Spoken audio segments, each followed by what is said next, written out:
നമസ്കാരം. ഇസ്ലാമിൻ്റെ വളരെ മൗലിക പ്രധാനമാണ് ഇസ്ലാമിൻ്റെ രാഷ്ട്രവും ഇസ്ലാമിക രാഷ്ട്രവും ഇസ്ലാമിക ഭരണവും എന്നത്. ആരാധനാ കർമ്മങ്ങൾ പോലും അതിനെ പൂർണ്ണതയോട് നിർവഹിക്കണമെങ്കിൽ ഇസ്ലാമിക രാഷ്ട്രവും ഇസ്ലാമിക ഭരണകൂടവും ഉണ്ടാവേണ്ടതുണ്ട്. ആരാണ് നമസ്കാരത്തിന് ഇമാമത്തിക്കേണ്ടത്? ഇസ്ലാമിക രാഷ്ട്രത്തിൻ്റെ ഭരണ ഖലീഫയാണ്, അല്ലെങ്കിൽ അദ്ദേഹം നിശ്ചയിക്കുന്ന ഗവർണറാണ്, അല്ലെങ്കിൽ അവർ നിശ്ചയിക്കുന്ന ഉദ്യോഗസ്ഥരാണ്. ഇതാണ് ജമാഅത്തെ ഇസ്ലാമിയുടെ ജീവിത ലക്ഷ്യം തന്നെ. ഓരോ ജമാഅത്തെ ഇസ്ലാമിക്കാരനും ജീവിക്കുന്നത് തന്നെ ഇതിനു വേണ്ടിയിട്ടാണ്. അവരുടെ വിശ്വാസം അനുസരിച്ച് നിസ്കാരം പോലും ഒരു ഇസ്ലാമിക രാജ്യത്തല്ല എങ്കിൽ അത് ചെയ്യുന്നതെങ്കിൽ അത് പൂർത്തിയാവില്ല എന്ന് വിശ്വസിക്കുന്നവരാണവർ. ഇവരെയാണ് കുറച്ച് നാൾ മുമ്പ് VDS സതീശൻ മതേതര പട്ടുടിപ്പിക്കാൻ ശ്രമിച്ചത്. അവരിപ്പോൾ അങ്ങനെയല്ല എന്ന് പറയാൻ ശ്രമിച്ചത്. അവർക്ക് ഒരേ ഒരു ലക്ഷ്യമേ ഉള്ളൂ, ലോകത്തെവിടെയാണെങ്കിലും അവരുള്ളണം ആ ഇസ്ലാമിൻ്റെ കീഴിൽ കൊണ്ടുവരണം, ആ രാജ്യത്തെ ഇസ്ലാംവൽക്കരിക്കണം. അതുതന്നെയാണ് അവരുടെ ലക്ഷ്യം.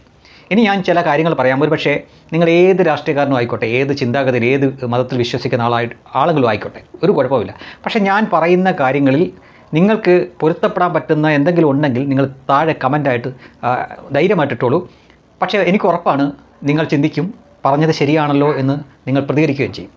ഒരു രാജ്യം എങ്ങനെയാണ് ഇസ്ലാം വൽക്കരിക്കുന്നത് എന്ന് നിങ്ങൾക്കറിയാമോ? അതിന് 4 സ്റ്റേജുകളുണ്ട് ഇതിന്. ഇപ്പോൾ തുടക്ക സമയത്ത് 10% താഴെയുള്ളൂ എന്ന് വെക്കുക ജനസംഖ്യ. ഞാൻ പറയുന്നത് നിങ്ങൾക്ക് ശ്രദ്ധിച്ച് കേട്ടാൽ നിങ്ങൾക്ക് തന്നെ മനസ്സിലാവും പറയുന്നത് ശരിയാണ്.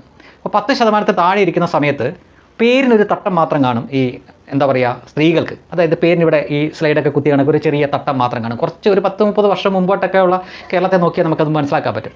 പുരുഷന്മാരാണെങ്കിൽ ചിലപ്പം കള്ളിമുണ്ട് അടിക്കി കൊടുക്കുന്നത് ഒരു പച്ച ബെൽറ്റൊക്കെ കാണും. ഒരു പച്ച ബെൽറ്റ്, ഒരു ബനിയൻ, പിന്നെ ചിലരൊക്കെ മാത്രം ഇങ്ങനെ ഒരു തൊപ്പി ഇടും. അപ്പോഴും പക്ഷേ ഇവർക്ക് ഈ മറ്റു മതസ്ഥരോട് വെറുപ്പൊന്നുമില്ല. മറ്റു മതസ്ഥരുടെ ആരാധനാ കാര്യത്തിലൊന്നും അവർക്ക് യാതൊരു പ്രശ്നങ്ങളുമില്ല. ഒരുപക്ഷെ അവർ ഈ അമ്പലത്തിനോ ക്രിസ്ത്യൻ പള്ളിക്കോ ഒക്കെ പിരിവ് ചോദിച്ചു വന്നാലും കൊടുക്കുകയൊക്കെ ചെയ്യും. അവർ വളരെ മതേതരായി സമാധാന പ്രിയരായിട്ട് ഇങ്ങനെ നമ്മുടെ ഇടയിൽ ജീവിക്കും, ഒരു പ്രശ്നവുമില്ലാതെ.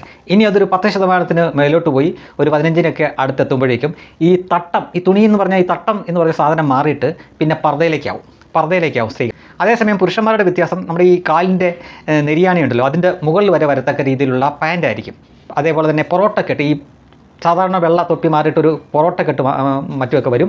അതുപോലെ തന്നെ ഈ മീശയില്ലാതെ താടി വളർത്തിയിട്ടുള്ള ആ രൂപത്തിലേക്ക് വരും. കൃത്യമായിട്ട് തന്നെ രൂപത്തിൽ തന്നെ, എല്ലാവരുടെയും കാര്യമല്ല പറയുന്നത്, അതിൻ്റെ പ്രകടമായിട്ടുള്ള ചില ലക്ഷണങ്ങളാണ്.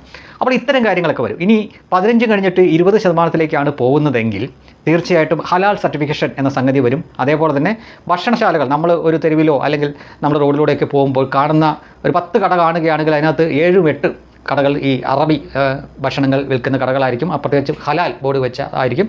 അതുകൂടാതെ തന്നെ നമുക്ക് പോകുന്ന വഴിക്ക് ഒന്നിലധികം അറബികൾ എഴുതിയിരിക്കുന്ന, അറബിയിൽ എഴുതിയിരിക്കുന്ന, നമുക്ക് മനസ്സിലാവില്ല, ചില ബോർഡുകളൊക്കെ കാണാൻ പറ്റും. ചില പരസ്യങ്ങൾ പോലും നമുക്ക് കാണാൻ പറ്റും. അതേപോലെ തന്നെ വഖഫ് ബോർഡ് വഴി ഈ സ്ഥലങ്ങൾ അവർ കയ്യേറുന്ന കാഴ്ചകളും മറ്റുമൊക്കെ, അത്തരം കേസുകളൊക്കെ കൂടുതലായിട്ട് നമ്മൾ കേട്ടു തുടങ്ങും.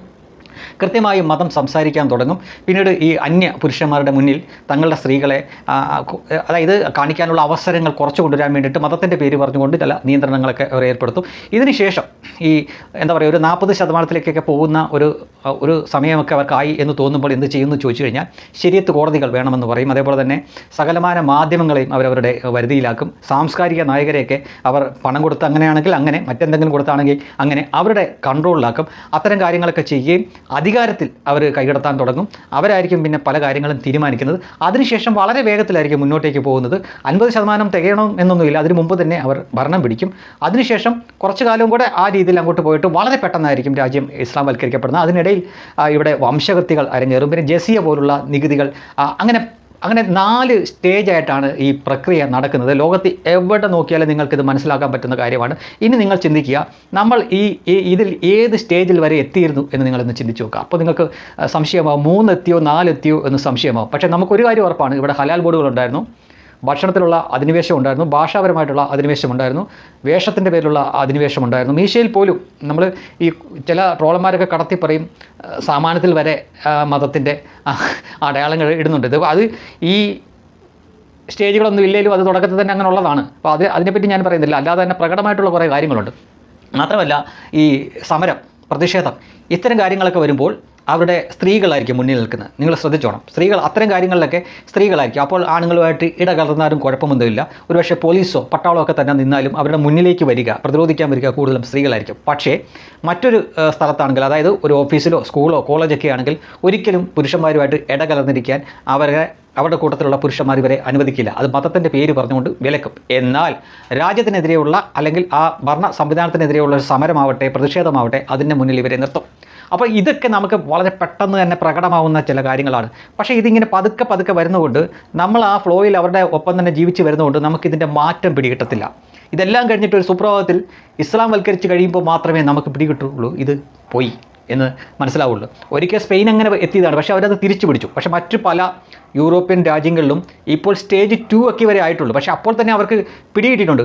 എന്നാൽ ഞെട്ടണ്ട, നമ്മൾ 3-ലെത്തിയിരുന്നു. ചിന്തിച്ചു നോക്കിയാൽ നിങ്ങൾക്ക് മനസ്സിലാവും. നമ്മൾ 3-ലെത്തിയിരുന്നു. നരേന്ദ്രമോദിയും കൂട്ടരുമല്ല ഭരിക്കുന്നതെങ്കിൽ നമ്മൾ 3 കഴിഞ്ഞ് 4-ലേക്ക് പോയേനെ. പക്ഷെ അവരിപ്പോൾ എന്താ ചെയ്തതെന്ന് ഓർക്കുക. ഈ 3-ൽ കിടന്നവരെ പിടിച്ച് 2-ലാക്കി വെച്ചിട്ടുണ്ട്. അതായത് വഖഫ് ബോർഡിന് കടിഞ്ഞാണിട്ടു. പിന്നെ ഈ മുത്തലാഖ് എന്ന് പറഞ്ഞ സംഗതിക്കൊക്കെ മാറ്റി. അത് ശരിക്കും പറഞ്ഞാൽ അവർക്ക് ഗുണമാകുന്ന കാര്യമാണ്. അതിൻ്റെ ഒപ്പം തന്നെ ഇവർ എക്സ്പോസ്ഡായി. സോഷ്യൽ മീഡിയ അതിന് വലിയൊരു പങ്ക് വഹിച്ചിട്ടുണ്ട്. ഇപ്പോൾ നിങ്ങൾ ഞാൻ പറയുന്നത് വിശ്വസിക്കേണ്ട.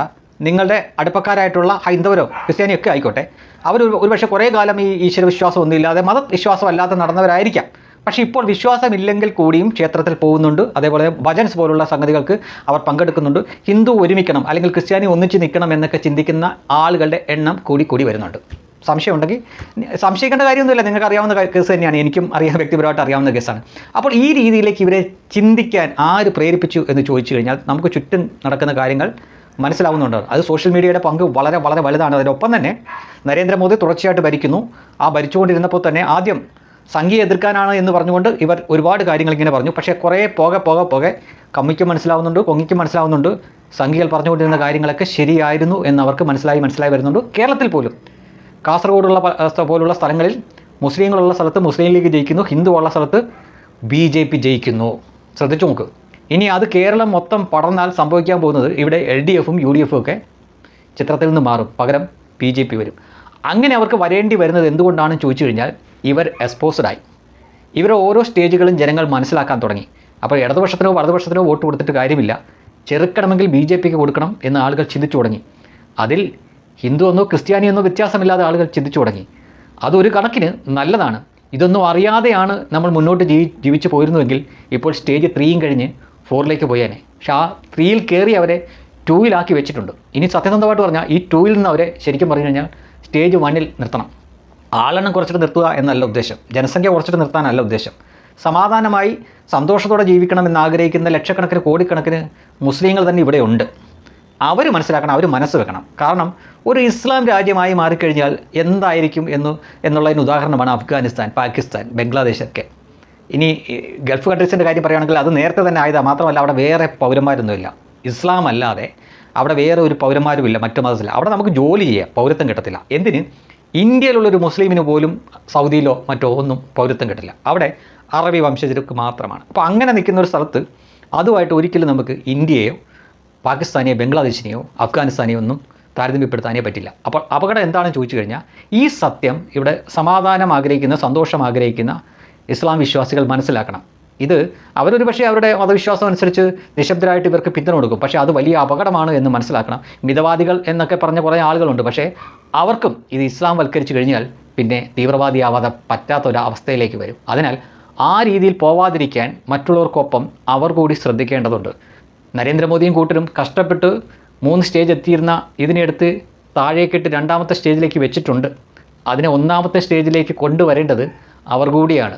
ഞാൻ പറഞ്ഞത് മനസ്സിലായി, കുറച്ച് പേർക്കെങ്കിലും മനസ്സിലായി എന്ന് വിശ്വസിക്കുന്നു.